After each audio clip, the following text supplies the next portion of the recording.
happening? What? Screen went black. Oh, fucking jeez. This is not what I think it is. Hold on. I'm gonna hold on to this. No, it's not. No, it's not.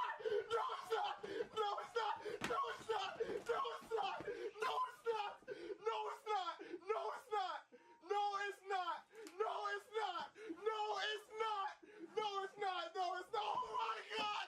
Metroid Prime 4! Let's go! Well, that's one way to react to the announcement of a video game. I don't know, maybe this Metroid game actually is some masterpiece and his reaction is entirely justified. Or maybe not. Let's take a look at Metroid's last console release and see. Hey, this looks pretty good. 8.5 on IGN and 79% on Metacritic? I might just have to give this game a shot. Days went by in their quiet way. Remember me? And people's recollections of Metroids and space pirates grew nebulous over time. Oh no. So yeah, it's not exactly a secret that Metroid Other M was a steaming pile of shit, and to truly understand what it means to be a Metroid game, we're gonna have to travel back in time, to 2002. Nintendo had just released a new home console, the Nintendo Gamecube. It had these weird-ass tiny little discs, but it was still pretty cool. Additionally, a company known as Retro Studios was developing a new game, Metroid Prime, another installment into the Metroid franchise, which is something a lot of people wanted given that the last game had come out a whopping 8 years prior. Unfortunately, to the dismay of many, things were not looking very well. From the start, the project was riddled with problems, and people were being let off left and right. As a result, many people were skeptical at best. Finally came the day of Metroid Prime's release, and expectations were not very high. But everyone was wrong.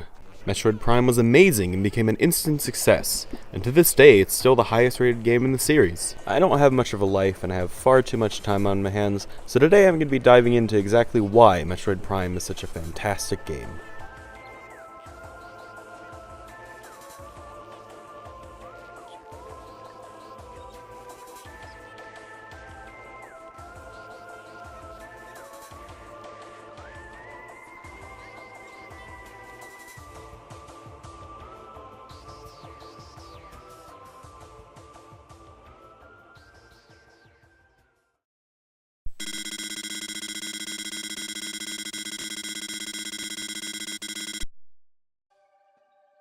One of the best things about Metroid Prime is the way it goes about storytelling. That single box of text you just got is essentially all the exposition you'll be getting throughout the game. No long-winded half-hour cutscene about Samus's backstory, the economic status of the galaxy, or anything else for that matter. Metroid Prime doesn't need any of that because it's a video game, and it understands that perfectly.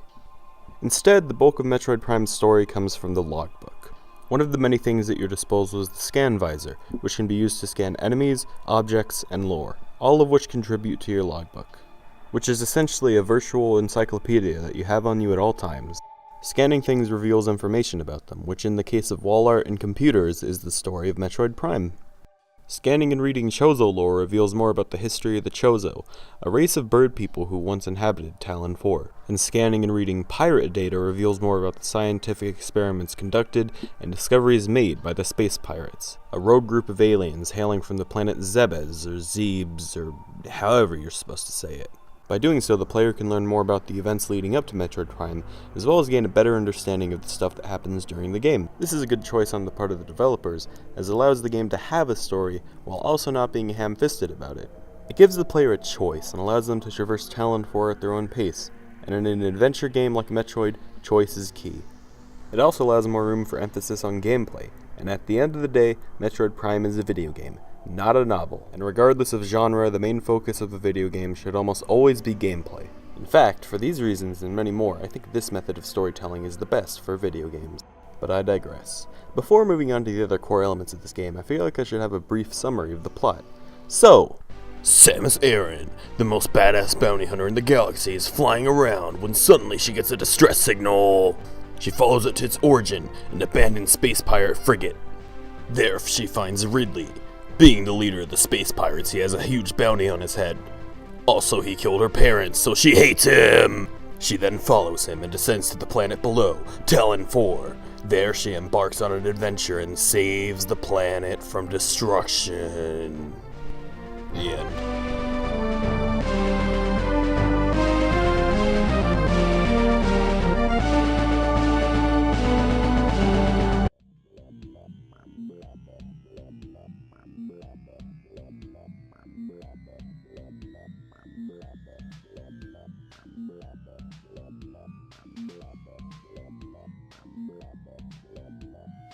Like I said earlier, the core focus of a game should usually be gameplay. So how does Metroid Prime fare on that front?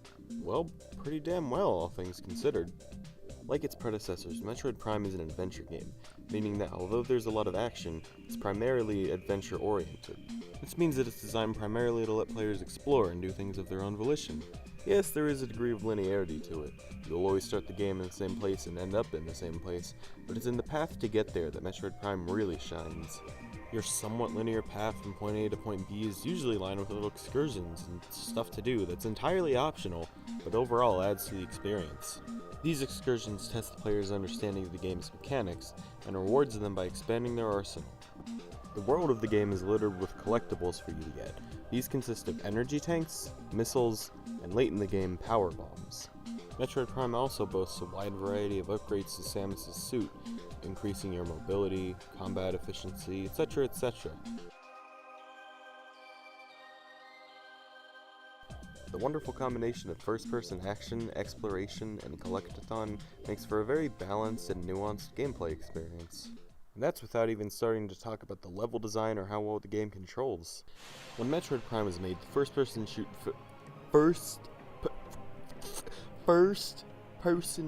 shooter genre was not all that developed.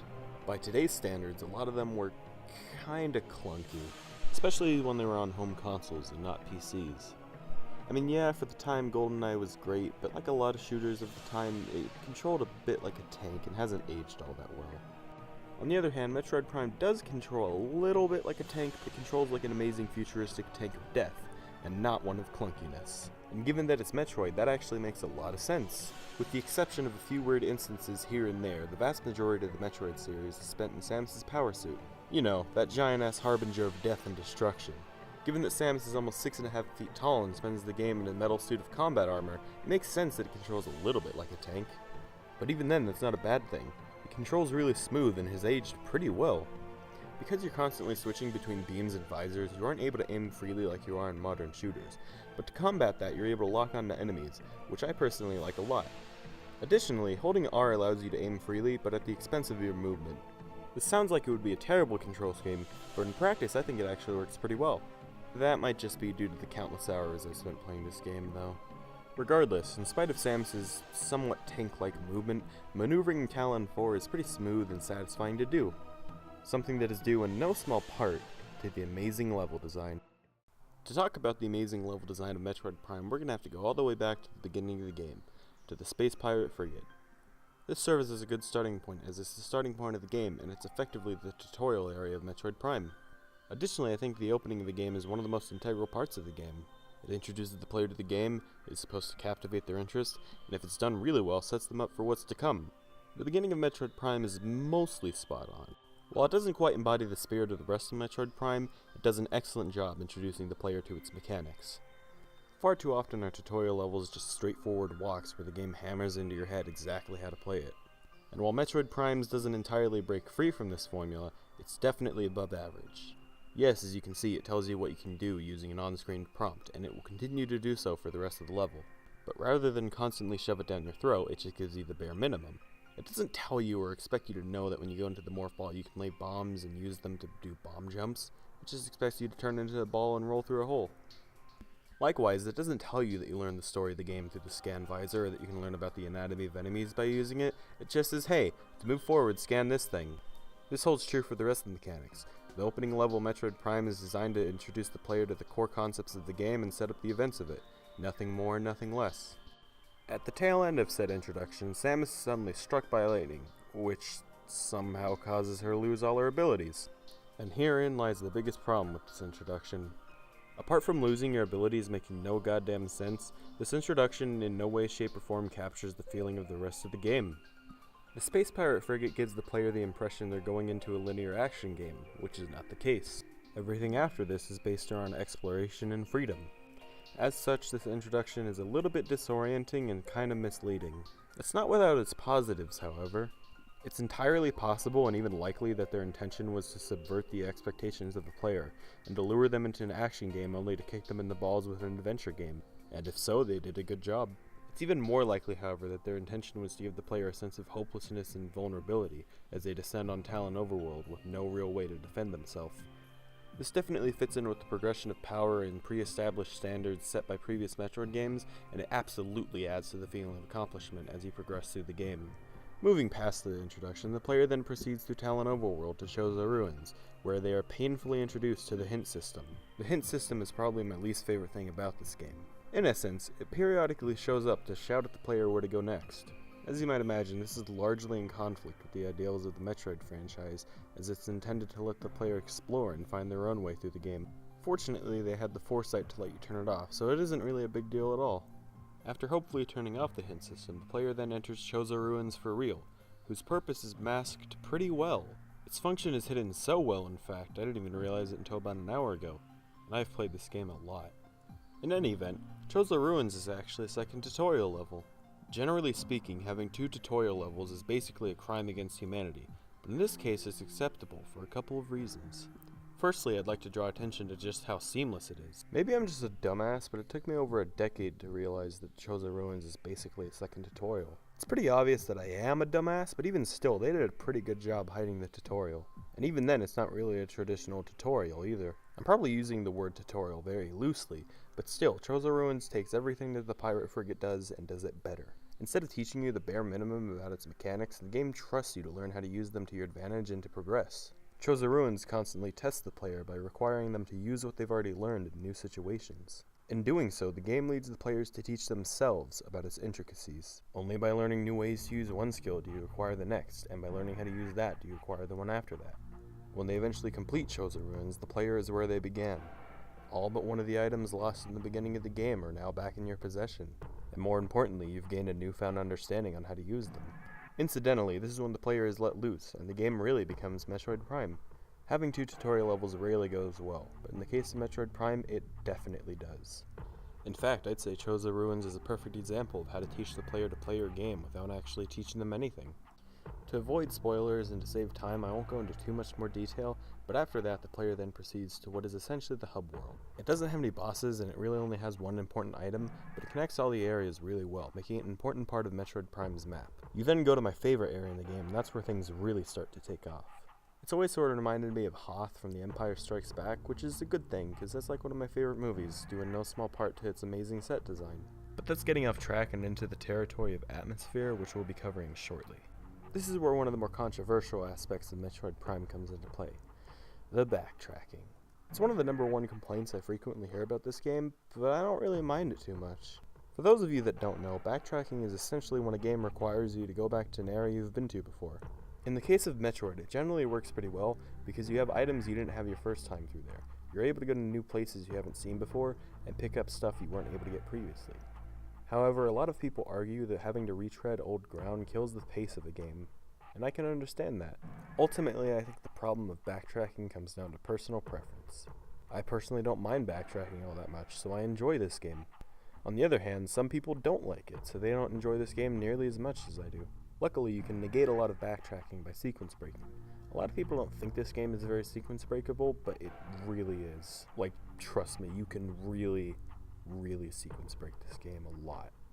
Pretty easily, too. But that's about all I care to talk about sequence breaks and backtracking, so let's move on. When you're finished with what most of Hoth has to offer you, you then proceed to the next area in a shocking turn of events. This area is basically the final challenge of the game. During this stretch, you get the last few items, and difficulty ramps up quite a bit. Once you complete that, you have to go back through the whole map and get the Chozo artifacts, which unlock the final area. Unfortunately, if you're not a fan of backtracking, this portion can be a bit of a nightmare, but luckily you can get most of them way before you ever need them, so that's good. Anyways, after collecting all the Chozo artifacts, you have a pretty intense encounter with Meta Ridley, and then enter the Impact Crater to fight the final boss. Then bada bing bada boom, you're done with Metroid Prime. And that pretty much covers it for gameplay. But before giving my final thoughts, there's just one more thing I need to talk about.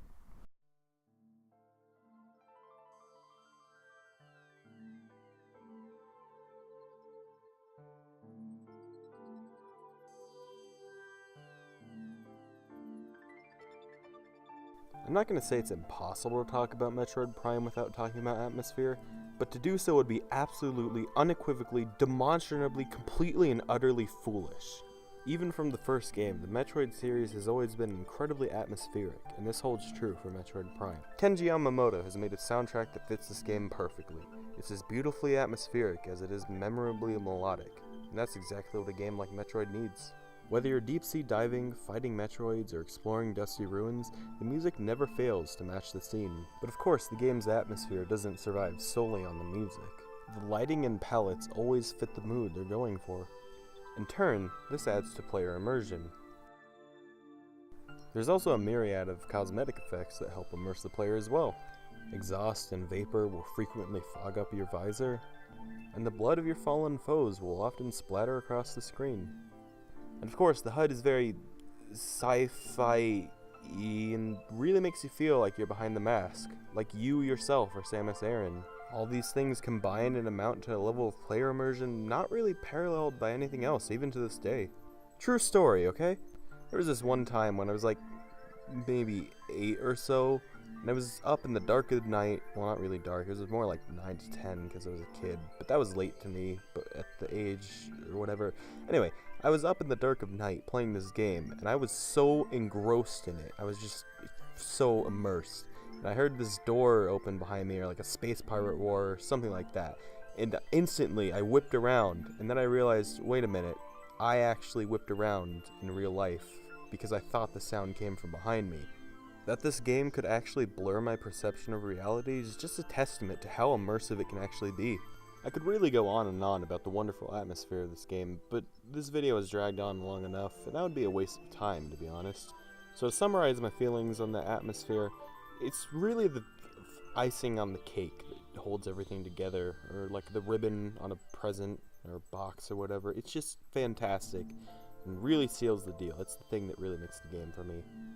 For me, anyway.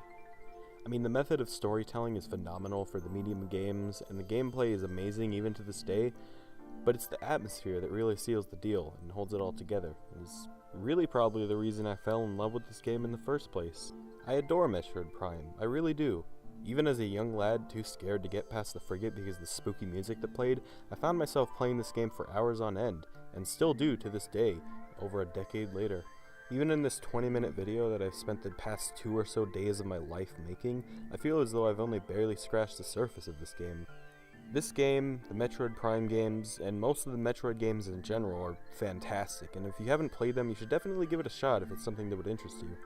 So to answer the question posed by me approximately 17 minutes ago, yes, that guy's reaction is entirely justified.